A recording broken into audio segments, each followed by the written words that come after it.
Katha is going to say hi. Katha says hi. Shut up,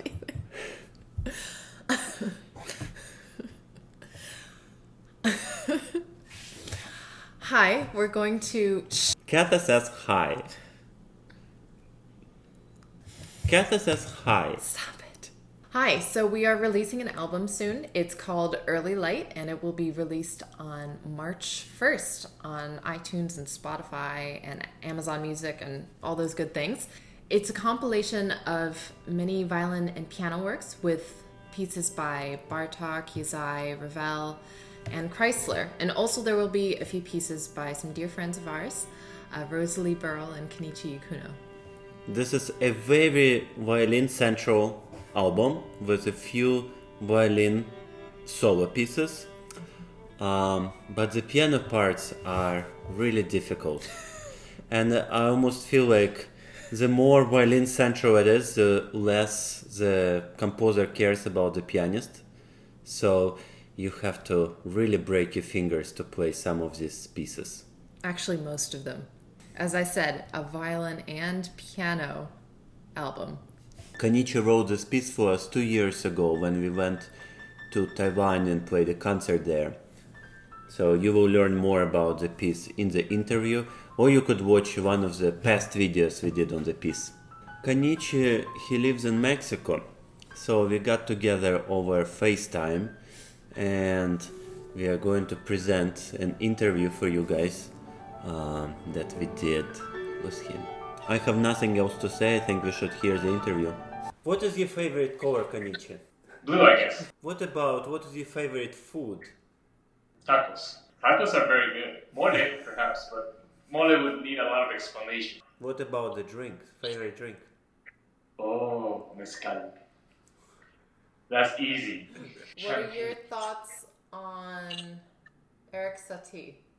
I think he was a very good composer. He managed to create something very... I think writing simple music is very hard. So he wrote some beautiful music with very few elements in them. But at the same time, it was enough elements so it doesn't become too boring.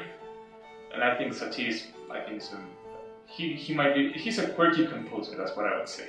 You know, you went to Taiwan with us, and what were your 3 impressions of Taiwan? Probably nature. There's a lot of movement, and perhaps tradition. What do you think of Stravinsky? It's very hard because I think Stravinsky has so many styles. Probably I would call him a chameleon. He changes styles very easily. You know, and all his styles are very different, but they all sound like Stravinsky. You know, even in his serialist Stravinsky, it sounds like in his own way to deal with color, his own way of dealing with orchestration, with instruments is very Stravinsky. So I think the description would be he's like a chameleon. What are you working on right now in terms of composition? I'm working on the postcards for piano.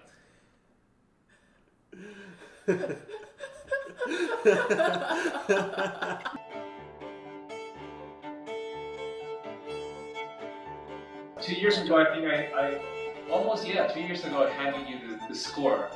The first days of February. Yep. It was a weird piece. When I finished it, I didn't quite know what to think about it.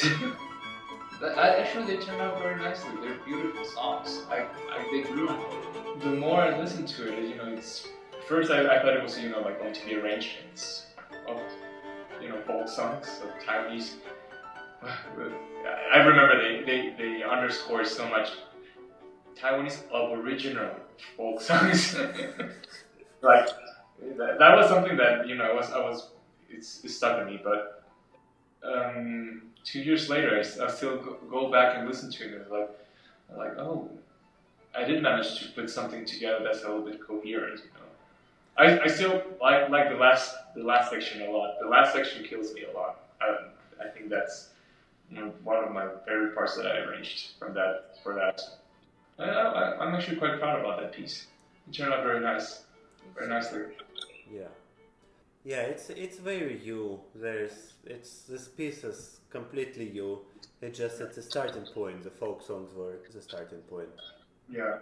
And I loved doing the project. You know, when you first told me like, oh, these are the folk songs. Like, I listened to them and I'm like, oh wow, they're all in the same key. Also, for me, was scaling back on my style. You know, not going too crazy or too abstract.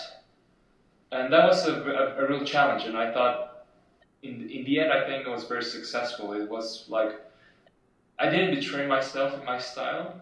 It is still me, but it's still a different aspect of me, which I was pleasantly surprised to see that it did exist.